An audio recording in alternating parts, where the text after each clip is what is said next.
১৫,০০০ টাকা বাজেটের ভিতরে কিন্তু অনার নতুন একটি ফোন লঞ্চ করে দিয়েছে।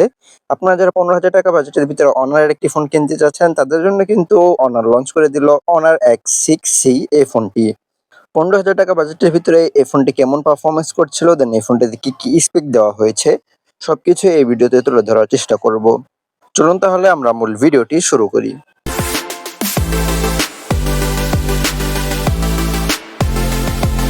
ফার্স্টে চলুন ফোনটির ডিজাইন এবং বিল্ড কোয়ালিটি নিয়ে কথা বলি। অনারের X সিরিজের যে সকল ডিভাইস রয়েছে প্রত্যেকটা ডিভাইসেরই কিন্তু ডিজাইনটা প্রায় সেম। তারই ব্যতিক্রম কিন্তু এই ফোনটি নয়। সো এই ফোনটির ব্যাক সাইডে রয়েছে প্লাস্টিক এবং ফ্রেমেও ব্যবহার করা হয়েছে প্লাস্টিক। এই ফোনটির ওয়েট হচ্ছে ১৯৯ গ্রাম। আর এই ফোনটির থিকনেস হচ্ছে 8.4 মিলিমিটার। দেন এই ফোনটিতে দুইটি ন্যানো সিম কার্ড স্লটের সাথে একটি এইচডি কার্ড মেমোরি ব্যবহার করারও সুযোগ থাকছে। ধুলাবালি এবং পানি থেকে রক্ষা করার জন্য এই ফোনটিতে IP64 এর রেটিং রয়েছে, যার ফলে এই ফোনটি নিয়ে আপনারা 1.5 মিটার পানির নিচে যেতে পারবেন। আর এই ফোনটিতে যে ডিসপ্লে দিয়েছে সেটি হচ্ছে 6.61 ইঞ্চির TFT LCD ডিসপ্লে, যেখানে 120 হার্টজের রিফ্রেশ রেট রয়েছে। এছাড়াও 1010 নিটসের পিক ব্রাইটনেস রয়েছে। এটি আউটডোরে গেলে খুব একটা ভালোভাবে ডিসপ্লে দেখা যায় না। আর যে 120 হার্টজ রয়েছে সেটিও কিন্তু ম্যাক্সিমাম অ্যাপে খুব ভালোভাবে পোস্ট করতে পারছিল না। আর এই ফোনটির স্ক্রিন টু বডি রেশিও হচ্ছে 84.9%। ডিসপ্লের চারপাশের চিহ্ন এবং বেজেল খুব একটা মোটা না, একদমই সিমেট্রিক্যাল। তবে আরেকটু ন্যারো রাখা গেলে ডিসপ্লে দেখতে আরো সুন্দর লাগতো। আর এই ডিসপ্লে রেজুলেশন হচ্ছে 720x1600 pixel, pixel density 266 PPI, expect ratio 20:9। আর এই ফোনটির ডেনসিটিটা আমার কাছে বেশ কম মনে হয়েছে, যেটা আপনার কন্টেন্ট ওয়াচিং এর জন্য আপনারা ফিল করতে পারবেন। এখানে যদি 300+ ডেনসিটি থাকতো তাহলে অবভিয়াসলি ভালো হতো।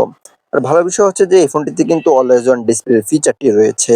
সো ওভারঅল এই ফোনটির ডিসপ্লে মোটামুটি ভালোই ছিল। কালারগুলো বেশ ভালোভাবে প্রডিউস করতে পারছিল। দেন চারপাশ থেকে দেখতে গেলে খুব একটা অসুবিধা হচ্ছিল না। দেন এই ফোনটি পারফরম্যান্স সেকশন নিয়ে যদি কথা বলি তাহলে Android 15 থাকছে আর অপারেটিং সিস্টেম হিসেবে ছিল Magic OS 9। এই ফোনটিতে খুব একটা বেশি বুলটওয়্যার ছিল না, যেগুলো ছিল সেগুলো আপনার চাইলে আনইনস্টল করে দিতে পারবেন। দেন চিপসেট হিসেবে ছিল MediaTek Helio G81 Ultra-র মতো একটি চিপসেট, যেটি 12 ন্যানোমিটারের আর্কিটেক্টে বিল্ড করা চিপসেট। এখানে G81 Ultra চিপসেট না দিয়ে G85 বা 95 এর মতো চিপসেট থাকলে অবভিয়াসলি ভালো হতো। আর এই ফোনটিতে অক্টা-কোর CPU থাকছে, যেটা 2x2.0 GHz Cortex A75 এবং 6x1.8 GHz Cortex A55 এর মতো অক্টা-কোর CPU থাকছে। আর GPU হচ্ছে Mali G52MC2। মোটামুটি বেসিক কাজগুলো এই ফোনটি দিয়ে খুব ইজিলি হ্যান্ডেল করতে পারবেন। টুকটাক 2D গেমগুলো এই ফোনটি দিয়ে খেলতে পারবেন। ফিফাটা মোটামুটি খেলা যাচ্ছিল, তবে নর্মাল সেটিংসে। আলট্রা বা হাই সেটিংসে খুবই স্মুথলি এই ফোনটি দিয়ে গেম প্লে হচ্ছিল না। PUBG, কল অফ ডিউটি বা অন্যান্য হাই গ্রাফিক্সের গেমগুলো কিন্তু এই ফোনটি দিয়ে খুব একটা ইজিলি খেলা যাচ্ছিল না। দেন এই ফোনটি 3টি র্যাম রোম ভেরিয়েন্টে পাওয়া যাচ্ছে, যার বেস ভেরিয়েন্ট শুরু হচ্ছে 6GB র্যাম 128GB রোম থেকে। এছাড়াও 6GB র্যাম 256GB রোম, এছাড়াও 8GB র্যাম 256GB র্যাম রোমের ভেরিয়েন্ট থাকছে। দেন চলুন এবার এই ফোনটি ক্যামেরা সেকশন নিয়ে আমরা কথা বলি। এই ফোনটিতে ডুয়েল ক্যামেরা সেটআপ থাকছে, যার মেন ক্যামেরা 50 মেগাপিক্সেল এবং এটি একমাত্র আসল ক্যামেরা। তার সাথে একটি ইউজলেস ডেপথ সেন্সর থাকছে। আর 50 মেগাপিক্সেলের ক্যামেরাতে 1.8 অ্যাপারচার থাকছে।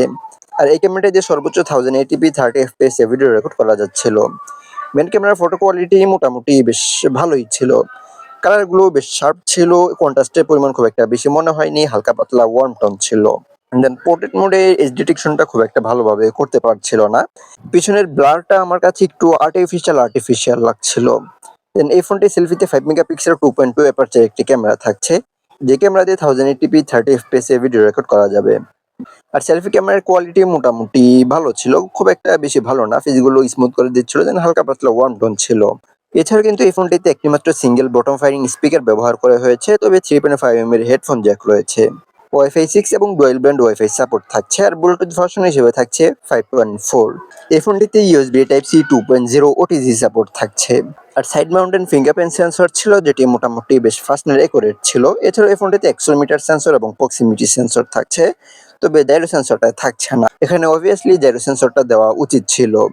আর এই ফোনটি লং টাইম ইউজ করার জন্য 5300 মিলিঅ্যাম্পিয়ারের একটি ব্যাটারি থাকছে, যেটি লিথিয়াম পলিমারের ব্যাটারি। এই ব্যাটারিটিকে চার্জ করার জন্য 35 ওয়াটের চার্জার থাকছে। সো এই ছিল আজকে আমাদের এই ভিডিওর। কার কাছে কেমন লাগলো চলো কমেন্ট বক্সে জানিয়ে দিতে পারেন। আর অবশ্যই কিন্তু তুষার 25 ইউটিউব চ্যানেলের সাথেই থাকবেন।